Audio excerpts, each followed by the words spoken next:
Congratulations to Montaigne. She has won Eurovision Australia Decides 2020 with her song Don't Break Me, and she's headed to Eurovision. Shall we talk about it? Let's do this!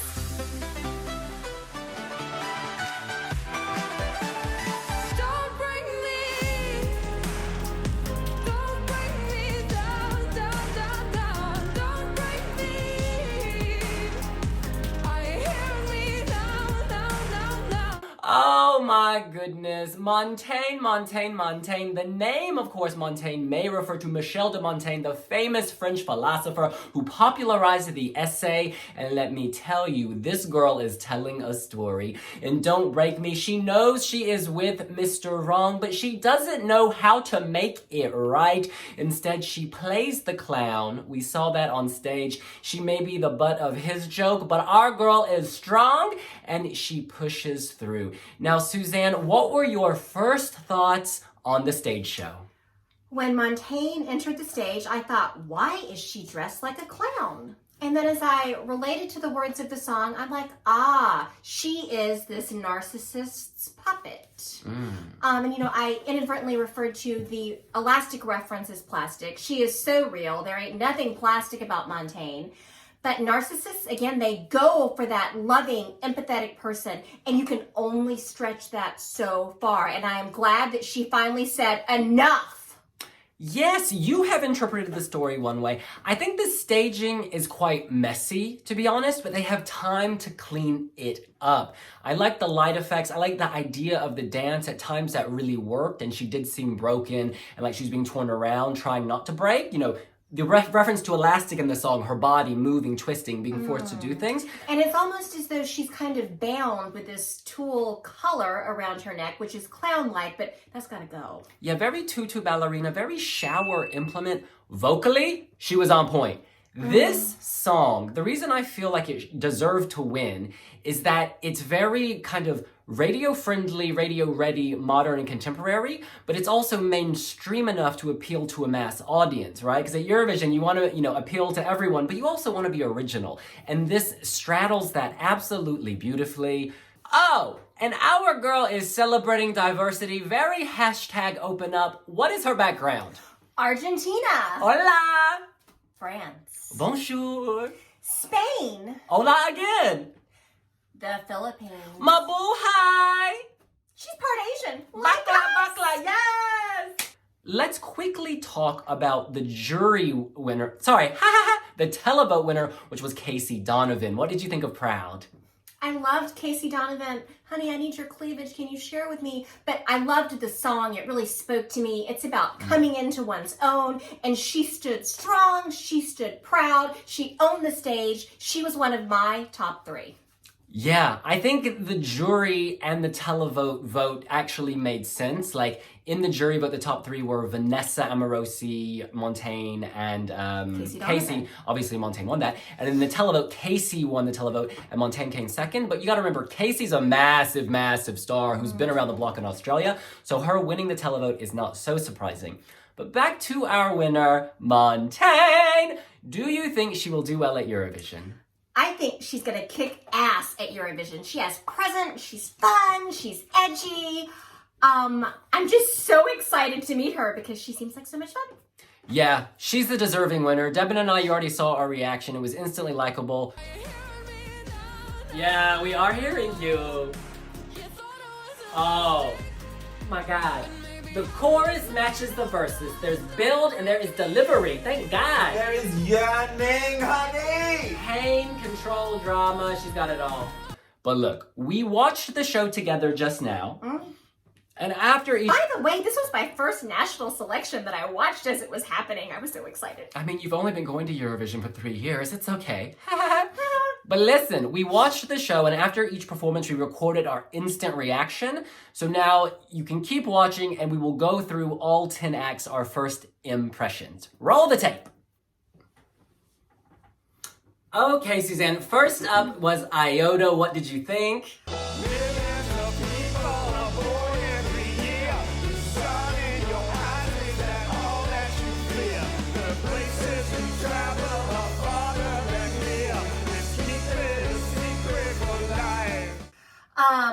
iOTA has a great voice. iOTA belongs on a Broadway stage. I think that sitting down, having a chat, sharing a coffee with iOTA would give me life. I like the song, very positive, very upbeat. Not so sure it's for Eurovision, but I loved iOTA and the song. I was really impressed how he owned the stage. All he had was two people with instruments on some strings in the background. So there was literally no staging, but all of his backbends, all of his personality, all of his charisma, he really brought it and made that really rather entertaining. I don't think it would do well at Eurovision, but I think it's great for this arena, and as you say, great for a stage show. You know, watching his interview at first, it was like, okay, he's a nice guy. But when he hit the stage, he really came alive. He hit that stage. No one's gonna get it right but you.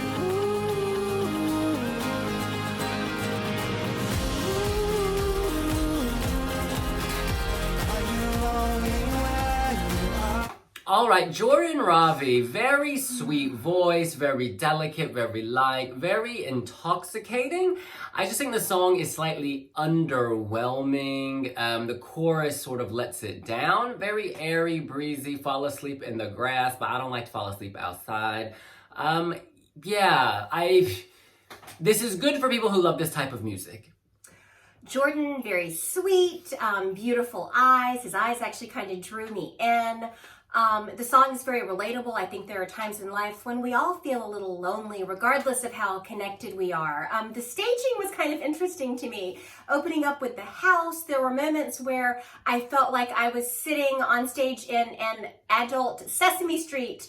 And then when the stars appeared, it was almost childlike, and I was kind of waiting on the Cookie Monster to appear. But the song is probably not the winner. Oh my goodness, Jaguar Jones, she just tore it up.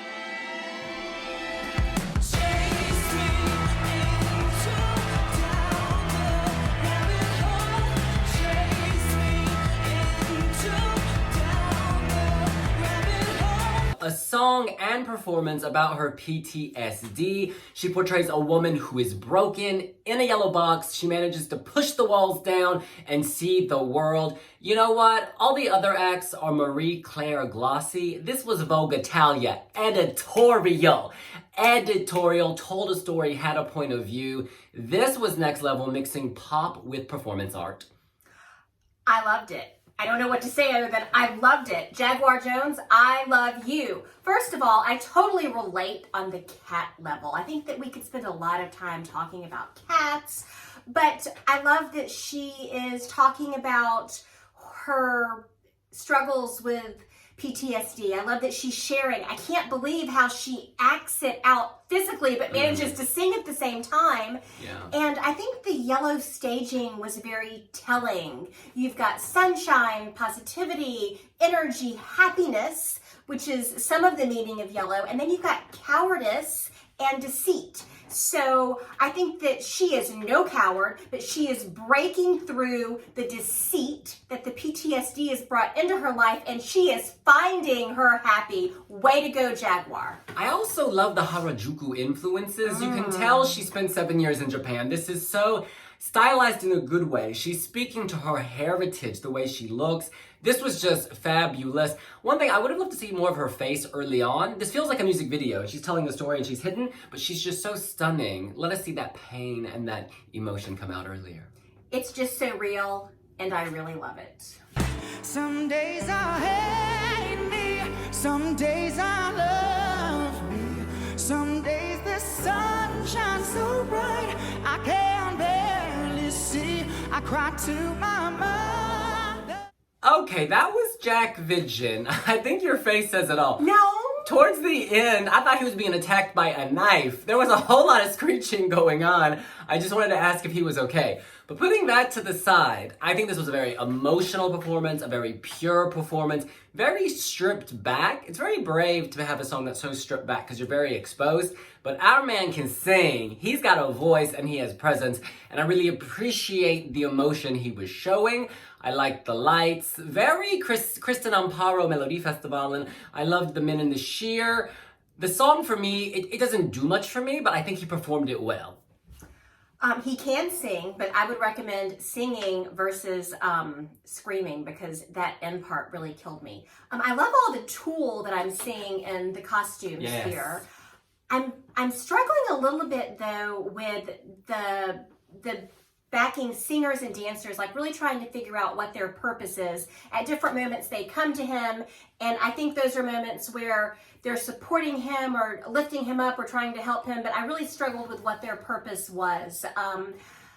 Very emotional, as William said. I loved the ending where he talks about freedom, and just by telling his story, by embracing his life experiences and his story, he's going to find freedom, which is something that I can really relate to because I often talk about the goal of being happy, healthy, and free. And so if there's anything that I wish for this lovely young man, it is happiness, health, and freedom. But I don't think this is going to be our winner.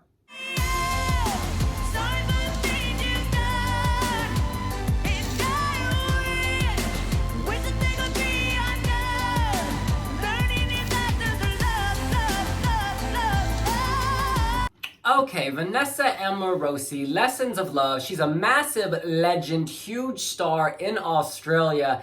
At times, I felt like Lessons of Love was Lessons of Loud. When she hit those high notes, it was, I don't know, it felt a little high for her at times. It almost like, was she sneezing or something? Do you know what I mean? There was like a nasally quality. I did like the song. I did like the staging, like the car wreck, her on the ground. She had quite the night, ripping off the dress, verse by verse. Yeah, I'm slightly underwhelmed by that, I've got to be honest. However, I think perhaps she could deliver a killer vocal performance on an on night. Vanessa's elegant, Vanessa's edgy. I was really excited to see her performance, but then I was a little bit disappointed with the performance. When she was on the ground, I thought, oh my gosh, I'm gonna love this outfit. But then when she stood up and started piece by piece tearing off the train, I was like, okay, what are we doing here? And I kind of pictured her letting go of a love. I almost felt as though each piece was part of the love that she was letting go. And I related to that, my blind heart, the jealousy that a horrible partner can create. And so I got the whole letting go piece and the lessons, and I really dug the song. Wow, I'm really starting to like love songs again. But I was not impressed because she is so elegant. She is so edgy. She is such a star. And I didn't feel that this performance was indicative of who she is. Maybe a star this big needs an even bigger platform. Like at Eurovision, she would be bam. This stage is relatively small, I would say, compared to like the Eurovision stage. So maybe she needs that even bigger platform to bring out her big self. But if we are judging based on this performance, I would put Jaguar Jones over that at this point. Jaguar Jones is currently my winner too. Yeah, that's the one I'm still thinking about. Diana Rouvas, Can We Make Heaven? We make heaven, we make heaven on earth. Can we make heaven, we make heaven on earth. The decibel level here was out of control. This song had a lot of high notes, very impressive vocal gymnastics, but like for me, I want something a bit more melodious. I remember the chorus, Can we make heaven, can we make heaven? I just thought it was a lot of noise, a wall of sound with a beautiful circular visual effect. So Diana is beautiful. I loved her green mermaid dress. The chorus resonates, but I kind of felt like she was screaming at me, which I can also relate to because William says I often scream. And as it opened up, what I pictured was this beautiful woman standing in a moon gate. And moon gates are very spiritual. They're very inviting entrances. So I felt as though she were inviting us into her world, but I didn't find the song itself so very inviting. Mitch, Tambo, Together.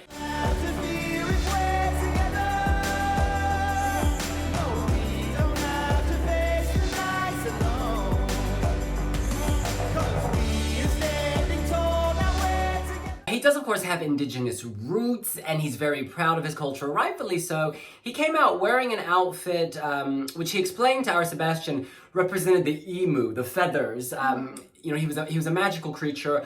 I really like the coloring here. The song is very Disney, kind of in two parts. You have the great indigenous language verses, and then a chorus, to me, that's very Phil Collins. It literally sounds like it's from the Tarzan movie. It feels very animated cartoon soundtrack. Unfortunately, I think the vocals just weren't there, and at times he didn't really fill the stage despite having all that fringe. So the staging is very vibrant. Mitch has a lovely face. Yes. I feel like I should be sitting in the midst of a powwow smoking my pipe.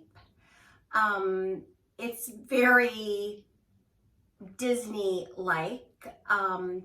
This could be in a Disney movie.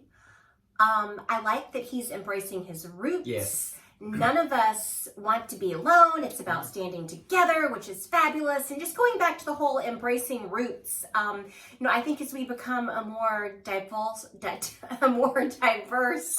and culturally accepting society as a whole. Well, let's hope. Well, I think we're getting there, but I think that's the way the world is going. I think this song is very meaningful. I don't think it's meant for Eurovision, but I think Walt Disney would love it. Yeah, and you can make some major coin in a Disney movie, okay? Better get them coins, Mitch Tambo. You can shut me out, but I will stand tall. And you can let me down, but I will fly and soar.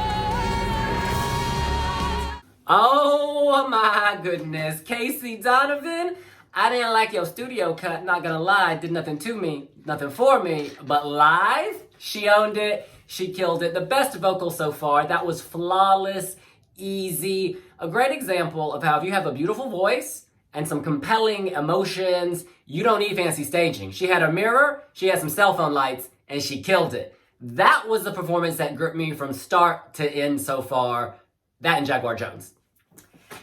Casey Donovan really drew me in. From the moment she took the stage, she owned it. I loved that she was looking into the mirror. Yes. I loved the conversation she was having with herself. And with us. And with us. This woman is happy, healthy, and free.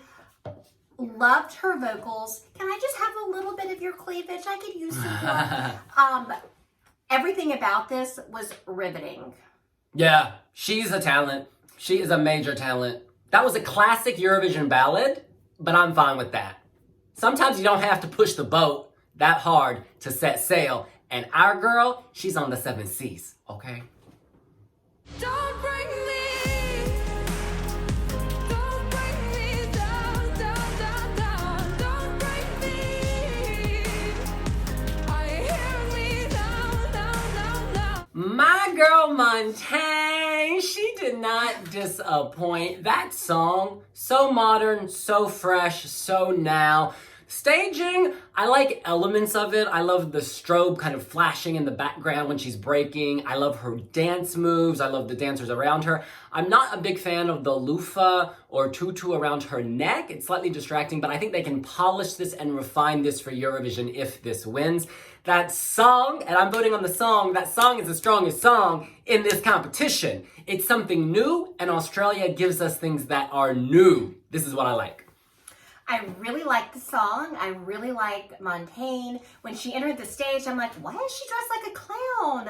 And then I realized maybe she's not a clown, but a puppet here. I found the tulle collar, though, to be very distracting. I think it was also very distracting to her because there were moments where she was pushing it down. It kind of seemed like it was in the way.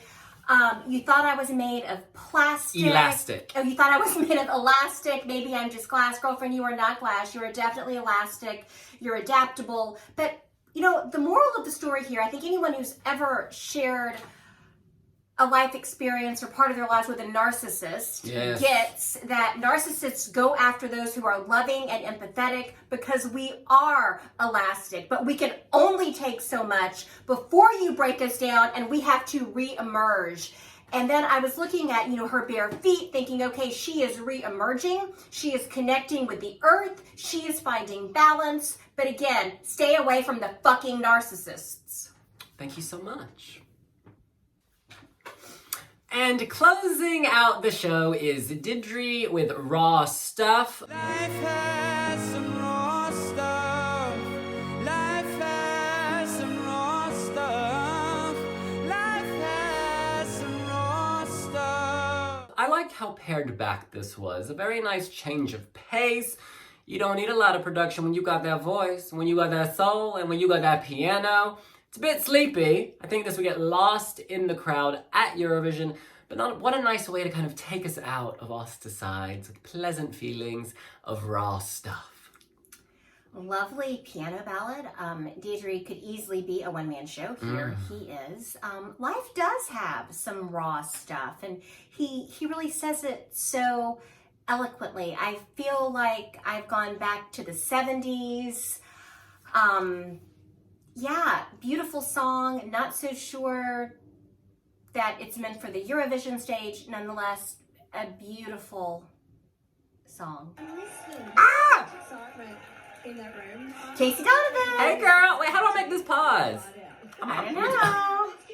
I just want to say that I really, again, loved Jaguar Jones, and I am so disappointed that she didn't come in top 3 because I think she really deserved it. But now I have a new artist to follow. Yeah, I think she got screwed more than anyone. I don't understand why those numbers are so low. Maybe people are not ready for something so edgy. She deserves a bright future. Love how she mixes Japanese, Australian culture. She is a proper talent, and I can't wait to see what she does next. In any case, that's what we think. What do you think? Are you excited that Montaigne has won Australia's national selection? Do you think she can win Eurovision? Australia is currently #1 in the betting odds. Let us know here on wiwibloggs. Don't forget to like, follow, subscribe all of our social media platforms and our personal social media platforms. And we will see you later. Bye! I don't know why